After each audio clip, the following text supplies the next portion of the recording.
The rise of Andrew Tate has been marked with a bunch of conversation about the nature of masculinity and what a strong and perhaps even good man looks like. And I think that Tate, far from being the main object of attraction for this particular conversation, is merely a symptom of a broader phenomenon that will benefit all of us to understand if we wish to avoid the kind of vice and toxicity that his example gives to us and gives also most certainly to young men. So in this video, we're going to actually explore how Andrew Tate ties into the broader idea and the broader uptick in popularity of the physiognomic man. I'm going to explain what that means in a moment, and how that concept of man is not only destructive to civilization, but it embodies man's worst vices at the expense of the rest of his nature. And we're going to pose that against a different picture of man that I believe is going to be much better and much healthier for civilization to have, if it's going to have any picture of man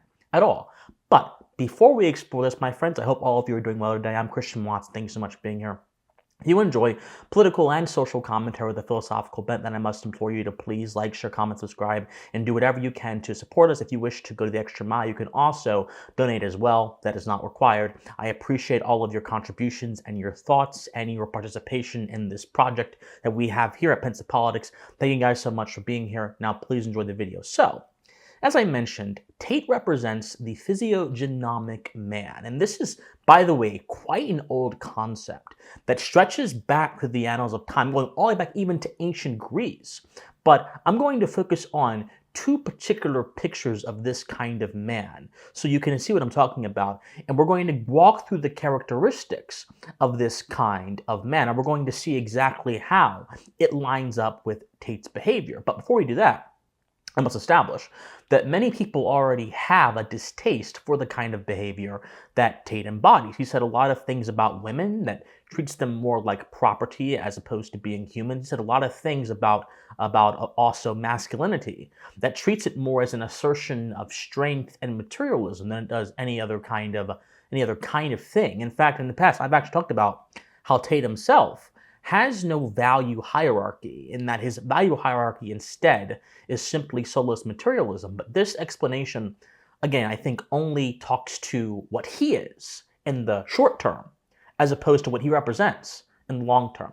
Because throughout history, there have been this kind of category of man that have caused nothing more but ruin wherever they went, because they conducted themselves and they wielded their masculinity in a manner that is not necessarily conducive to the social health. There has been, for example, the Caesarian character, the strongman who comes to power and is supposed to rescue the civilization from its woes, when in all reality, he has this personal turmoil within himself. And within his sphere of existence, there are folks scheming against him, because the language of power is to supplicate and replicate itself, as opposed to create anything if power is unbounded by virtue. This example existed in Rome and so on and so forth. So this physiognomic man, what is he? Well, two authors, I think, actually describe this kind of man. They described him hundreds of years ago. Oswald Spengler, who was a historian who had a very odd view of civilization, had a very, what we call a deterministic view of civilization, where he believed that civilizations progress like a organism or a life form progresses, and they can be understood according to a series of fixed laws. Now, for Spengler's account, he was an authoritarian through and through, and he embodied the Prussian ideal of man and being, where there should be a rigid hierarchy and structure in society, and this rigid hierarchy and structure should not just be there to enforce a kind of regularity within the society, which is one thing, but it should instead be there to enforce a kind of dominance within the society. And that domineering spirit of that structured society, in Spangler's view, is concentrated in the strong man, in the general authoritarian physiognomic man. Then you have Nietzsche. Nietzsche has this idea of man as his own trendsetter, his own rule setter, and thus spoke Zarathustra, which is one of the most, I think, interesting and also disturbing at the same time philosophical treatises on this particular topic of man becoming his own engine of destiny that I've read.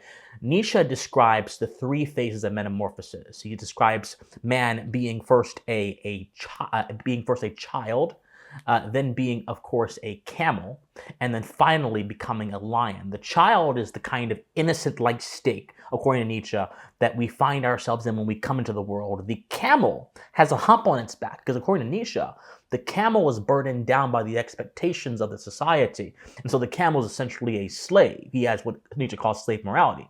And the lion has this bloody visage where he tears apart the general morality and he sets his own morality.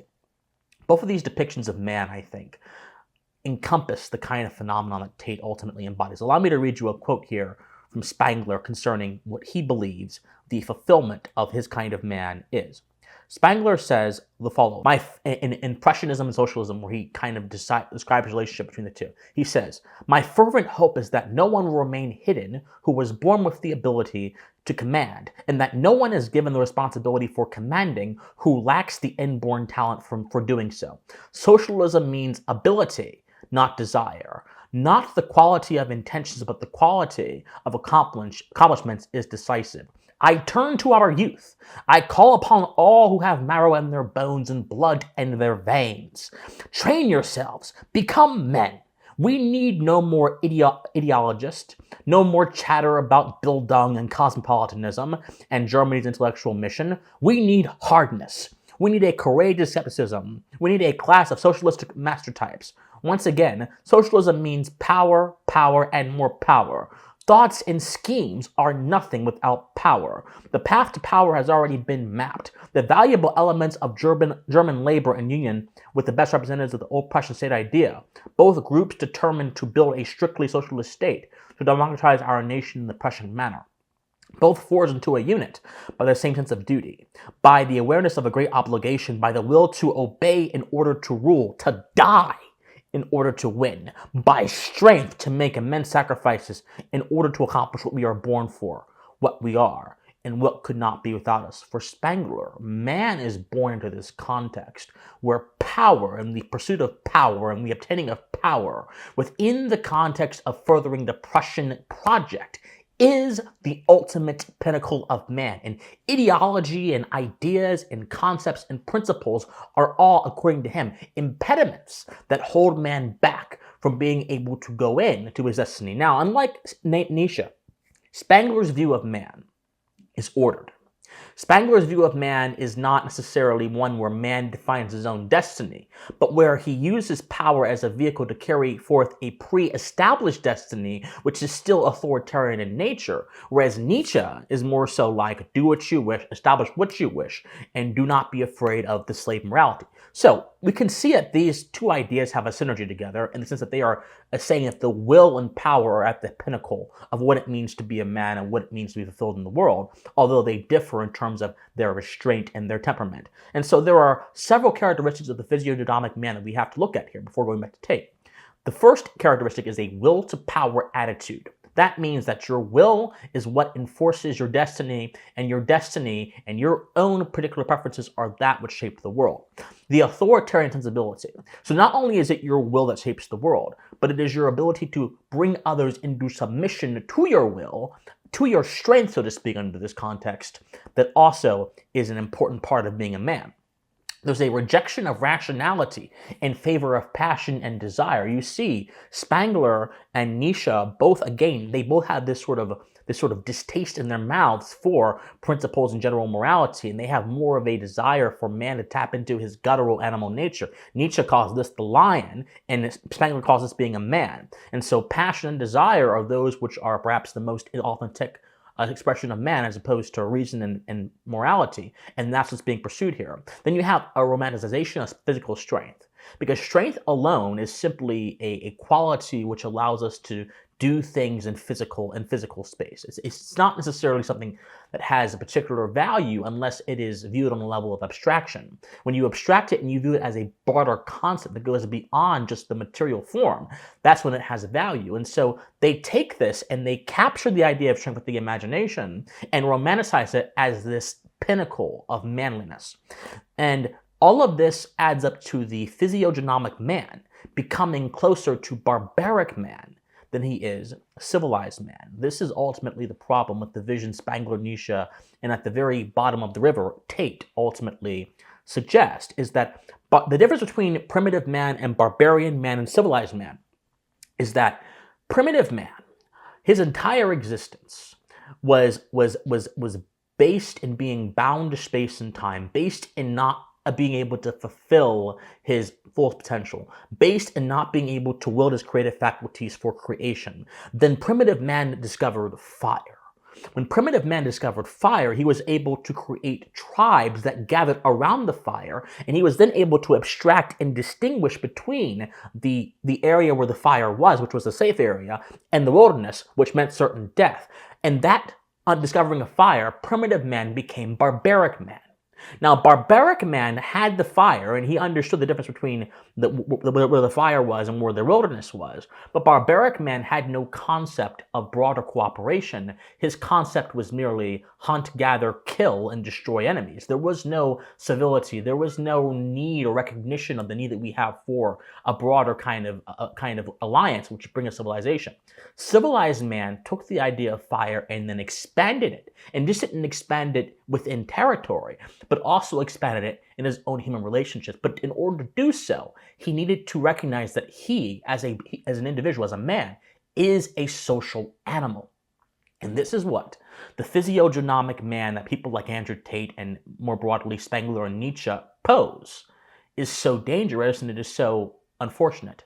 The physiognomic man, my friends, is a tyrant unto himself and the world, because the physiognomic man treats man as a brutish animal as opposed to treating him as a rational animal. And not only that, as opposed to treating him as a rational animal capable of virtue. Because there's a lot of talk about reason these days, but there's not enough talk about virtue. Reason is great, but if there is not the moral emphasis on virtue that reason requires in order to not be used for nefarious purposes, then reason is nothing more than a handmaiden, potentially, of the worst parts of our nature as well. And so, the kind of man that actually is good is what I would call the well-ordered man, the well-ordered virtuous man.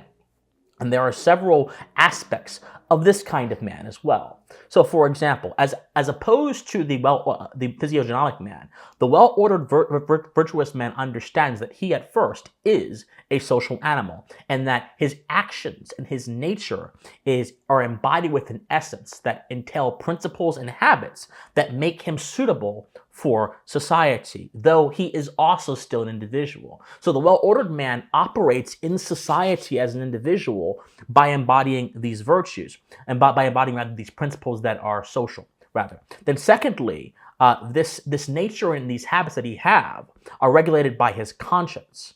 His conscience is this internal moral sense that he has that allows him to reflexively determine if something is proper or not proper. But then the conscience is then regulated by reason, which refines his habits, refines his actions, and makes them even more suitable for society in general moral behavior. So the well-ordered man, as opposed to the physiognomic man, is constituted of conscience, good habits, sociability, reason, and individuality. And when these things harmonize and work together, they create they create the proper picture of man.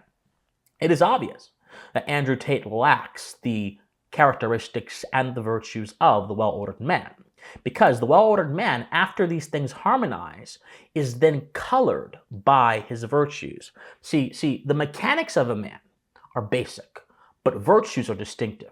Because the virtues actually give you your character. You can be a well-functioning person, but if you have bad character and along with being a well-functioning person, your well-functioning doesn't necessarily matter. You have to have good character in order for your position as a man to be, or a woman or whatever, to be something that's going to be significant and beneficial as well. So, for example, the virtues of masculinity and manliness, which color a man's character, are what come after this particular process. Now, men and women are capable of achieving these kind of virtues.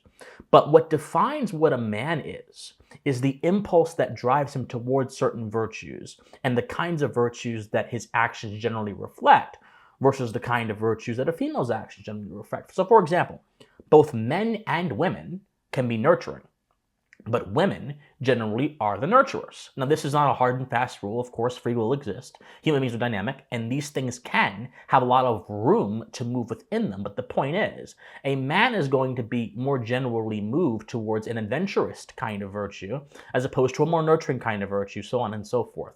And so these habits, which are found both in nature and the animal kingdom and also within society throughout the ages, that men normally embody, these good habits, are part of what makes the well-ordered man the well-ordered man.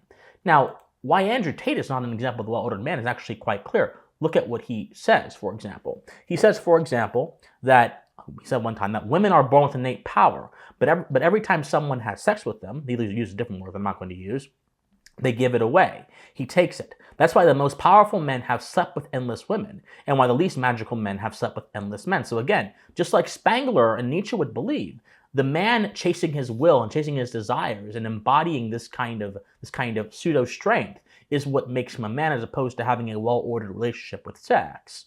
He also said, for example, that women are sex workers. Their primary job is to find one customer called a boyfriend to pay for their entire lives in return for their genitalia. He said a different word that I'm not going to say. If they fail at this, they can only do OnlyFans or porn, the same game with more than one customer. If they're ugly, they work a job, and they are bad, and they are miserable. He keeps going on. He says, for example, I'm not saying that women are property. I'm saying that they are given to the man, and they belong to the man, so on and so forth. I mean, there's a bunch of other different quotes that he said that kind of communicate this point. But there's one thing he said as well, I think actually is quite emblematic of this physiognomic man that I've been talking about. You should look at right here. I don't want my daughters getting plowed by dudes they're not going to be with for the rest of their life. I want to meet one man and begrudgingly accept that he's going to be my daughter, and I want him to be fearful enough of me to respect me, and I want them to be together forever. So that means I get to choose who the it is, and my daughter's going to accept it. She's going to say, Dad picked him. And I know that they will be happier. She'll end up pregnant at 21 like she's supposed to be, instead of walking around at 30 doing nothing with her life. If they have any kind of issues in their relationship, I'll understand both points of view, the masculine point of view for the man I respect and I've chosen, and her point of view from the feminine as my daughter. And I guarantee they will have a long, happy life, much more than if I leave her to her own devices to go to spring break and run around Tulum to find herself. Because all she ends up finding is STDs every time. So no, I don't think that young women should be making their own choices about who their lifelong partners are. And that's when a woman's at her maximum sexual value. So if you saw in that clip, what is one of the things that he says is going to be the governing principle of how he ensures his daughter's relationship or his partner's relationship or whatever is controlled? It's fear. And fear is basically the opposite of reason. It's an emotion, it's a deep emotion that we all have, and it's not necessarily prescriptive. It can drive us to do things, but only in a moment of temporary insanity. It cannot drive us to do things that are good if it's not paired with some kind of reasoned evaluation, some kind of clear-headed evaluation of the particular circumstances, which is why fear is oftentimes the biggest reason why people do not go farther in life, because they create this irrational story within their minds that then produces kind of complacency or kind of muted condition. So this is very interesting to see this. And so once again, this is part of the physiognomic man. You're ruling through fear. You're ruling through will. You're ruling through sheer force of power, as opposed to ruling through virtue. And so enough talk of Andrew Tate. What are good examples of what I call the well-ordered man? Well, I think there are actually two uncommon examples that oftentimes are not talked about in this context, but I think would be a much healthier example for young men to follow. And that is both King Arthur from the Arthurian legends of Britain and Andy Griffith, who was actually a popular TV figure in the early 1960s in America here, and of course all across the world, whose Andy Griffith show has actually been a cultural cornerstone for many generations in terms of sitcoms, and it's also been one of the most influential sitcoms in the world. So let's actually go through these examples quite literally and quite carefully. King Arthur. The thing about King Arthur, which embodies the well-ordered, virtuous man, is that King Arthur's strength is not what made him a king. For those of you who may remember from the myths, King Arthur famously pulled the sword from the stone. But before him, several other individuals, several other kings who were characterized by the myths as strong men, as strong kings, tried to also pull the sword from the stone, but they all failed. And only Arthur was able to do it with ease. And it wasn't his physical strength that did it. It was this his essence, his inherent characteristics that distinguished him from all the other strong men and made him fit to be a king, which basically goes on to say, the myth goes on to say, that kings are not made through fear and tyranny. Kings, in truth, are made through a kind of virtue that they embody within their character. Arthur was this embodiment of something that was much bigger than what was generally believed to be the strong fist of the king. But not only that, but after he pulled the sword from the stone, Merlin basically told him that the sword was not for fighting, that the Excalibur, the famous blade that Arthur wields, would actually be the sword for fighting. But, funny thing is, the Excalibur, even though it was a sword of strength, was not meant to be used except in pursuit of virtue. For example, Merlin said that sword from the stone is a sign that you are a king. It is the sword of capital R right. But now you need a sword for battle. Your new sword will be the sword of might. It will be a powerful fighting sword. You must not use this sword because you are angry. You must use it to do good. You must defend the weak against the strong. You must fight against evil and defend your land. And then the myth goes on to say that when people saw Arthur, they saw a face like a lion. They saw he had a soft voice. And when he spoke, men listened. Men loved Arthur because he was polite and honest and wise. They respected him because he was a great warrior and had won many battles. Arthur had brought peace to Logres. Arthur was loved because he was prudent. He was wise. He had the gentlemanly characteristics of a leader. He had the strength of character as opposed to having the physical strength of brute strength and might. He had the ability to broker relationships. So in other words, he had a sense of liberality and charitability amongst himself. He had a kind of heart that shone through and even overshadowed his kingly status. Because when a man can rule by strength of character, he overshadows any status that he may have in the physical world. That means that materialism, having all these cars like Andrew Tate has, having all these women, are actually beneath what it means to be a well-ordered man, because your character should be the pinnacle of your well-ordered nature. Now, Andy Griffith, there are a few scenes in the show that actually kind of exemplify why he's also a good example to follow as a well-ordered man. There's one scene where he's getting shot at from a guy in a house. And one of the people next to him is saying, Andy, you got to go ahead and call in the state police. We got to go ahead and we got to shoot this guy ourselves, so on and so forth. And Griffith is like, no, just wait. Let's just wait. Let's not actually go ahead and go on guns blazing. He's just having a bad day, and we're going to be able to put a stop to this. And then the man keeps, again, insisting that physical force and brute strength is the way to deal with a man who's clearly going crazy and causing a danger to persons. And normally it is, but Griffith actually knew this man, and he was well respected within the community. So he literally just rose up, he walked towards the house as the guy was shooting. The guy shot near him, but never shot him. And he says, you're going to see right here, let's put an end to this, let's stop, and you're having a bad day, come with me. Again, this shows that the well-ordered man, having this temperance, he had a temperance and a prudence to know that in this particular situation, that this guy, even though he's having a bad time, was deep down just a hurt person. And in order to really fix the issue, you're going to have to talk to him on a level that shows that you care. You're going to have the patience not to lose your cool when faced against this imminent threat. This is what, by the way, this is exactly what hostage negotiators do. They embody this kind of temperance to save lives, even though the threat is armed. So again, you see with Andy Griffith, you see this kind of temperance and this prudence and this virtue. See here. You ought to be ashamed of yourself, Luke, acting like a young'un. Bad enough you shooting at Barney and me, but taking pot shots at a total stranger? You know better than that. What's the matter with you? Took a lot of courage. Oh, not really. We come up and flush old Luke out every now and then. Oh? Yeah. But then also you see in one scene where he's kind of chastising this boy for not giving his money to a charity. And he's telling him the importance of charity and so on and so forth.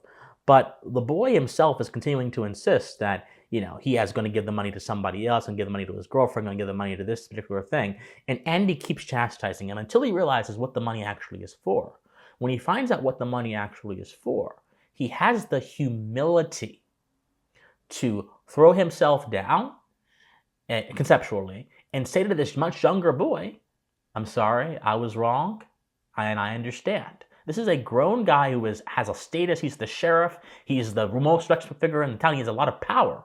And he's willing to admit his wrongs to a young guy who is not even, nowhere near as old as him and has much less life experience than him.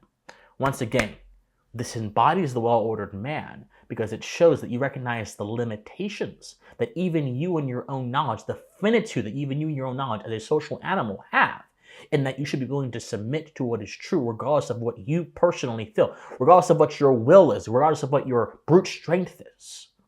When King Arthur and Andy Griffith talked and moved, they talked and moved through their character. They talked and moved through their reason. They talked and moved through general truths. They talked and moved through espousing virtues. They talked and moved in a way that is the most amendable to a prosperous society and most certainly a prosperous social relationships. When Andrew Tate talks and moves, he talks and moves through his strength. He talks and moves through his faux materialism. He talks and moves through his passion. He talks and moves through his desire. He talks and moves through his brutishness. He talks and moves through his kind of faux, kickboxing mentality. And in doing so, simply reflects the most brutal instincts embodied in man, those that civilization itself has managed to suppress and refine into a higher idea. Not only is the physiognomic man dangerous because of desire and passion and brute strength, he's dangerous because he won't submit to education. He's dangerous because information and knowledge is only used by him insofar as it actually furthers his agenda. He is dangerous because everything is a nail and he is a hammer.